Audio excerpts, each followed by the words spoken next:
we're looking at the Pac-12. Going over on the West Coast, I've got all the teams here for you. We're going to do the same thing as last week.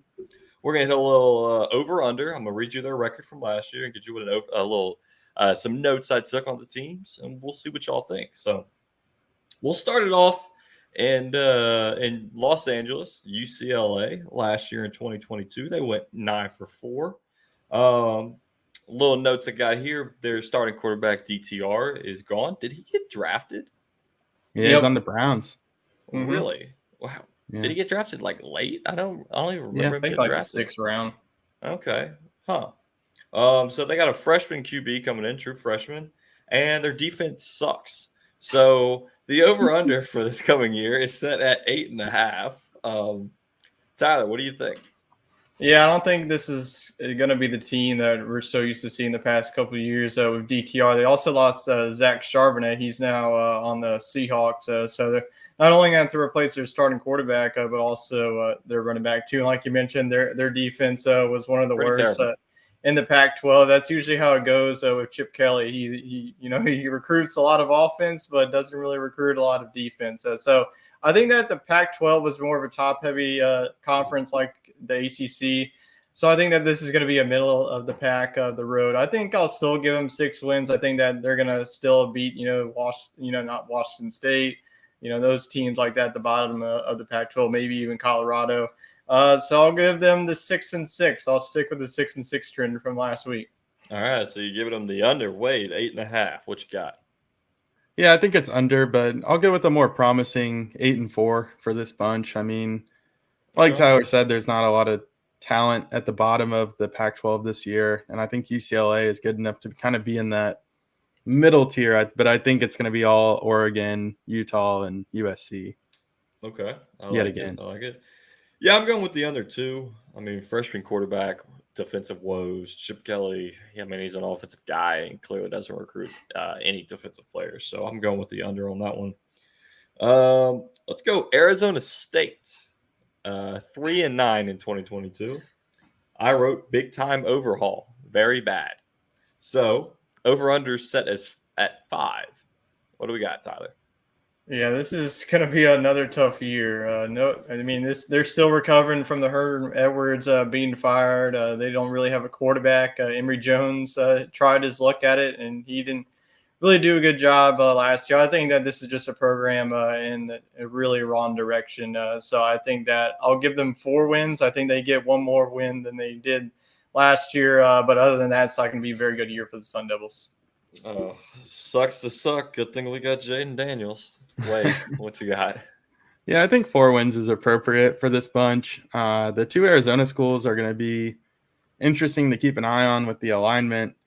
I don't think the pedigree's there for them to join the SEC or the Big Ten or anything like that. Probably not even the Big 12. So just where those 2 programs are right now, they could be looking at accepting a Mountain West bid, which would be pretty bad for the program.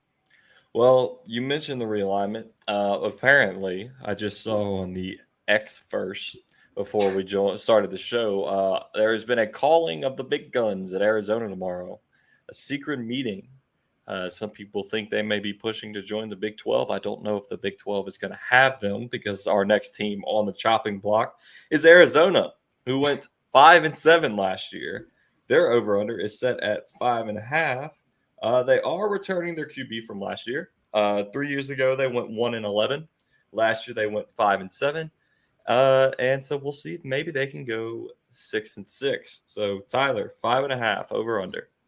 5.5. Let's go over. Been getting too down on these Pac-12 teams. I need to show more of them support. I think with an experienced quarterback coming back, that's definitely going to help. I think that they're definitely young, talented defense is there. I think that all the hype is around Colorado. I'm sure we'll get to them in a few minutes. But I think that, if Arizona potentially going to the Big 12, I think that they'll have a very good one. I'll give them 7 wins. I think they go 7-5. 7 wins. Okay, so they go from 1-11 to 5-7 and 7-5. Wait, are you that optimistic? Uprise. I got them going 5-7 again. 5-7 again. Okay, but I do think that probably these two schools are big enough and they have good enough athletic departments as a whole in basketball and baseball that, and some of the women's sports as well, that I do think these two would make sense for the Big 12. That's because right. Then you kind of tie in Arizona and Utah, geography would be Colorado. All over the place. Well, they have a very good softball team. And I mean, you look at Oklahoma, who's won the past like 2 national championships in softball out of the Big 12. I'm sure they'd love to have that come in. Yeah. So, let's get to Colorado, the other team that's leaving the Pac-12. They'll be joining the Big 12 in 2024. They went last year 1-11. And their over-under is set at 3. Yikes. But 3? It's Deion time. It's 3. It's prime time. Deion Sanders, new head coach. I think he gets to keep both his legs, so he'll be on the sidelines. The name of the game for Colorado in the offseason was the transfer portal. Now, they lost a lot of players in the transfer portal, but they gained a good bit. Of course, you got the potentially number one player in the future with Travis Hunter, the wide receiver cornerback duo. I think number one player, if he went to somewhere like Alabama or Florida State like he was supposed to, but went to Jackson State, now at Colorado. I think he'll kind of be overlooked there. But you do have Shadur Sanders. That's Deion's son, right? Yep. A little nepotism going on there. Probably going to be the starting quarterback at Colorado. But the issue isn't the offense. It's the defense. Last year, they gave up a whopping 44.5 points per game. So over-under set at 3. Tyler, does prime time right the ship in Colorado? Man, I'm very surprised it's that low of a number, especially with all the hype that they're getting, especially with Shadur Sanders being their quarterback and then Travis Hunter. I think it's definitely going to be interesting how, Deion coaches at the next level. You go from a, HBCU now to, right. It's not really like the Pac-12 school. It's not like an Oregon. It's not like a Washington. Big 12 school. It's about to be a Big 12 school. You're right. But the defense is definitely concerning. I think that the offense will be able to score. There's, not many really good defenses. You have Washington and Utah. Those are probably the top 2. I'm not buying all these people on our network that they're going to win the Pac-12 and go 9-3 and all that. I'm going to give them 5 wins. I think they missed out on a bowl win, but I think that it's a step in the right direction. So hit me with the over. Okay. I mean, I'm looking at the other teams. I see a win against Stanford. They also play TCU, Nebraska. Yeah, they're probably a win against Arizona State. I mean, you could probably chalk one up for California. There's 3 wins right there. There you go. Wait, over under 3 wins. I'll give them the over, but not by much. I think they go 4-8, which would be a 3-win improvement for this bunch. I think that Deion probably was a big proponent for the push to the Big 12. Kind of fits his recruiting style and play style better, but all of a sudden, the Big 12 goes from not having 12 teams to like 20. What was that, Tyler? Colorado and Nebraska should have never left the Big 12. Yeah. Well, they're making a push to come. I would love to go back to they should go get. Go get Nebraska. You let them come back. Nebraska would make more sense than Arizona. The geography is all over the place with that. I mean, I'll just wait to that whenever we get to the Big 12. So let's look at Washington. Let's go up on the up and up. They went 11-2 last year. Their over-under is set as 9. Of course, they'll have Penix Jr. returning. I believe this is his junior season, maybe his senior season. I think he's been there about 10 years. Yeah, I mean, he is at Indiana and now Washington. Yeah, he's definitely one of the more highly touted quarterbacks around the nation. One issue is they do have 3 new starters on the offensive line, so there's going to be some kinks to work through at the beginning of the season. Their secondary last year was their hamstring of the defense, but they get Oregon and Utah State at home. So over under 9 wins. I mean, that might be enough to win the division there. Wade, what do you think? I think they go over. I like Washington a lot as a surprise team in the Pac-12. I think that they're going to be behind Oregon in the preseason polls. And I think the Pac-12's gone to just playing the top 2 teams in their conference championship. So it doesn't matter that USC is down there in the South per se. I think it's going to be a 3-team race between USC, Washington, and Oregon. And then, of course, Utah can always make some noise. They're a very veteran bunch. But, yeah, I think Washington should easily replicate what they did last year. as a 10 or an 11 win team. Okay, Tyler. Yeah, I'm very high on Michael Penix this year. I think that he's one of my Heisman favorites going into the season. He had an absolute insane freshman debut season with Huskies last year, throwing for over 4,000 yards. I think that this defense is going to be the best in the Pac-12. USC, their main hunch is going to be their high-powered offense, but the lack of defense. Alex Grinch just doesn't want to change up his defensive system for the best of the team. So I think that's going to hurt them. Like you mentioned, they do get Oregon and Utah at home. So I think that this is an easy over. I think that's either undefeated team or an 11-1 team. I think that they're going to be right up there, maybe carrying the torch for the Pac-12 into the playoff. Well, last year the Pac-12 was just beating up on each other, so nobody got in the playoff. We'll see if Washington can pull it out. Let's go cross-state to Washington State. The Apples, whatever they're called. Yeah, Apple Cup. 7-6 last year. They're over-under set at 6.5, which is kind of surprising to me. They've got their quarterback Cam Ward returning. He threw for over 3,200 yards last year, 23 touchdowns. But they are not returning a lot of offensive linemen or wide receivers. Kind of a whole new specialist group there. So 6.5, Tyler. What do you think?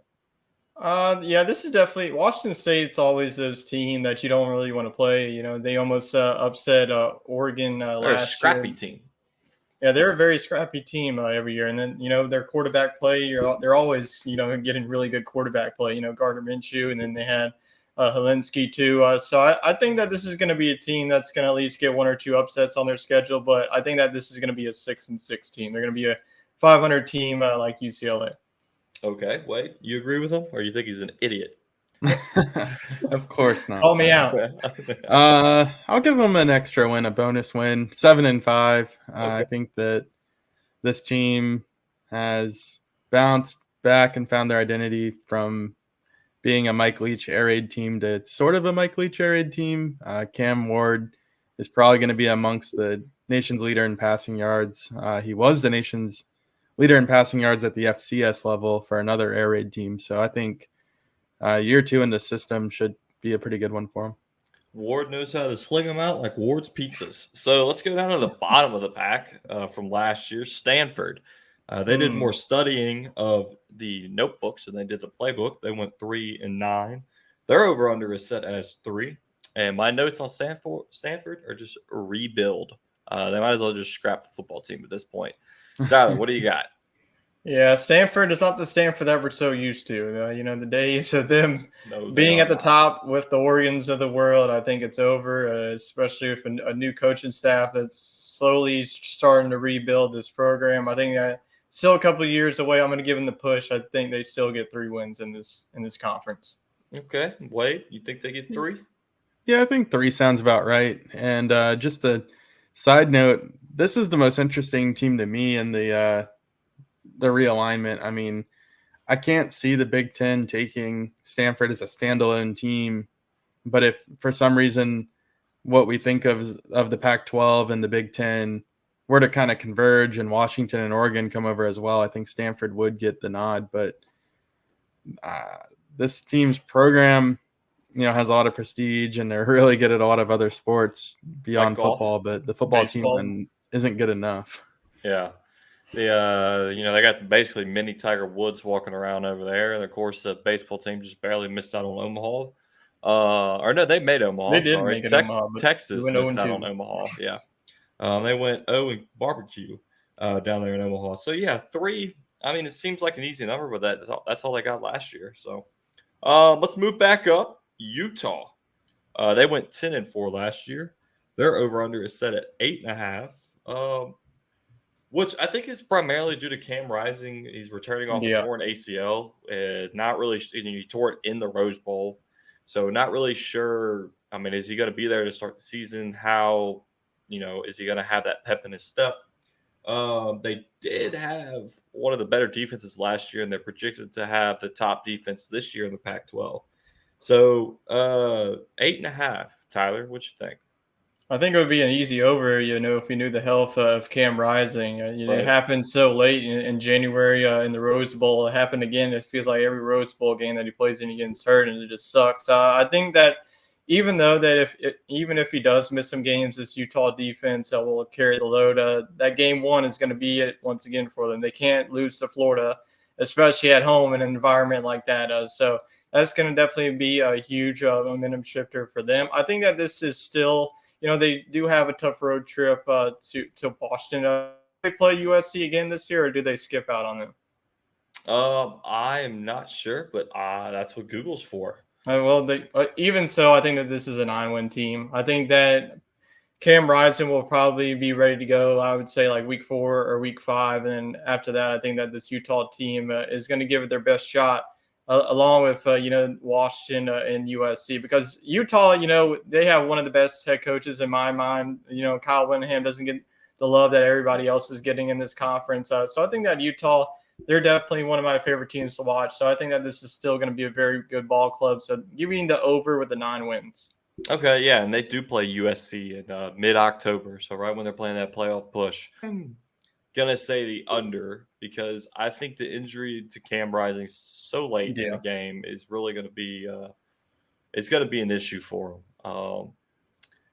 I'm looking at their schedule right now. At the end of the 2022 season, I forgot they beat Southern Utah 73-7. I'm sorry, at the beginning of the season. So, but I mean, yeah, they got their anger after they lost to Florida. Yeah, I mean they open up with Florida, and they we got update from Wade. His Wi-Fi did cut out, so we'll make do with him while he's gone. Yeah, they open up with Florida. They got UCLA at home. They play on the road at USC. They got Oregon at home. Then they finish the season with Arizona and Colorado. So a little easy into the schedule there. Let's get to California. They went 4-8 last year. Their over/under set at 4.5. But Tyler, they're returning 10 defensive starters. They've got the TCU transfer at quarterback, Sam Jackson the fifth. I mean, if he's the fifth, he's going to be damn good. So what do you think? 4.5, do they get it done? I think they do. I think that they get 5 wins. Like Washington State, I feel like Cal is always one of those pesky teams. There's just so many pesky teams. Like I mentioned, this is a top-heavy conference, but Cal returning starters on both sides of the ball definitely gives me confidence. I think that they definitely get some wins against the Stanfords. Maybe even get an upset against Colorado to put them over that 6 win. But I think that they get just 1 win short of getting the bowl game. So give me the over, though, with the 5 wins. Okay. Well, while we wait on Wade to get back, we're going to go into the big screen mode. Yes, around the horn. So 4.5. I think the defense is going to win them a lot of these games. I mean, 10 guys coming back, that's pretty much unheard of. So give me the over on California. We got 3 teams left. Let's start with Oregon State. 10-3 last year. Over/under set at 8. They have. Oh man, I wish Wade was here to hear me pronounce this guy's last name. Transferring from Clemson, Just say DJU. DJU. I was going to say ukulele. He is planning to be their starting quarterback, starting next year. Starting in a few weeks. They lost their top linebacker, Omar Spates, to LSU, so thanks for him. Tyler, Oregon State at 8. What's your over/under there? Yeah, I think that Oregon State was definitely one of the surprises last year, their Pac-12. I think that their defense was right up there with the top. Losing Omar Spates, that was their MVP of their defense. That's definitely going to be a big loss. But I think that they recruited well, used the transfer portal. I think that everybody's saying that DJU is going to start, but Ben Gulbison really had a nice end to the season, especially in the bowl game against the Florida defense. I know that Florida's defense isn't the best in the country, but I think that, they got 10 wins last year. I think that they're going to be right up there once again. I'll give them the 9. I think that this is going to be one of my favorite teams. I know that Jacob, if he was on the show, he would also give them the over. I'm sure that whenever we get to this on Coast to Coast, Oregon State's going to be one of our dark horses to take this conference. I think that they have one of the bright-minded head coaches in this conference, so I think that they once again have a nice season. Okay. DJU, I saw a lot from them last year at Clemson. I'm giving them the under. Yes, a lot of picks. I'm giving them the under going into next season. To round out the Pac-12, let's go USC. Finished last year 11-3, barely missed the playoffs. They're over under set at 9.5. Of course, we all know Caleb Williams is returning, reigning Heisman quarterback. But the defense is the big issue. They might be able to outscore you, but the other teams can score just as many points. So, Tyler, 9.5. What's your pick? Yeah, I think that this offense is definitely capable of going to the playoff, but this defense has to improve if Lincoln Riley wants to lead his team to the promised land. Caleb Williams, we know who he's going to be. He doesn't even have to play this season. He's going to be the number 1 overall draft pick, and it's not going to be any questions that. I think that losing Jordan Addison, you're definitely going to have another wide receiver step up. I think that's going to happen. But I think that Washington and USC will ultimately be the 2 representatives going to Vegas and playing each other for the Pac-12 championship, and could potentially be a semifinal, quote-unquote semifinal. The winner gets into the playoff. So I'm going to give USC an undefeated season. I think that they get it done. I think that they go 12-0, and Washington goes 11-1, and they meet up in the Pac-12 championship. Okay. I'm going to take the over on USC. I mean, I saw enough from Caleb Williams last year to pick the opposite of DJU. Yeah, I mean, the man's a problem. Like you said, he could just not play this year. He's going to get taken number 1. So I'm going over on them. Last team, Oregon, went 10-3 last year. They're over under set at 9.5. Bo Nix returning as the quarterback for, I believe, his senior season. They have 4 new offensive linemen, which is going to hurt, but they got 7 guys back on the defensive side of the ball. So 9.5, Tyler. What you think? Yeah, I think that Bo Nix was definitely the story going into last season, coming from Auburn, how he's going to do in this really air raid style, because Auburn doesn't really do that. They're more of a pro style offense, and Oregon is spread you out offense. I think that their defense, without one of their top linebackers, they're going to have to replace some key guys on the defensive side of the ball. But I think that they're going to be a little bit better than Utah. I think that I'm going to give them 10 wins. Like I mentioned, this is going to be a top-heavy conference. It just feels like there's like 4 or 5 teams that are separating from the pack. But I think that Oregon is definitely fired up. I think that USC is also fired up. Caleb Williams already said it. That loss to Utah was definitely embarrassing. And then that Tulane loss didn't help either. So I think that Oregon's going to be right up there. I think that they barely, end up short going to Vegas. Okay, I'm giving them the under. I'm going with 8 wins on the season. And we've got Wade back. He got his Wi-Fi just bill in time paid. for the Ducks. Yes, got that Wi-Fi bill direct deposit sent over to Cox. This is the Verizon account, baby. This is the 5G. Oh, there we go. He's upgraded. We had a bit of a storm here in Baton Rouge. Gotcha. So we're rounding out the Pac-12. Oregon, 9.5 wins. What you got? I like Oregon a lot. I think it honestly will come down to the Oregon and Washington game, to me, who plays USC. So I think they get to 10 wins, but I think that based on a tiebreaker, it'll be Washington and USC. So I think Washington, Oregon, USC all get to 10 wins, but it'll be Washington and USC. Well, there you go. I was about to ask who's y'all's conference championship matchups. Tyler said Washington and USC. Wade said Washington and USC. I'm going to say don't say Colorado. No, I think I'm going to say Washington State and what? USC.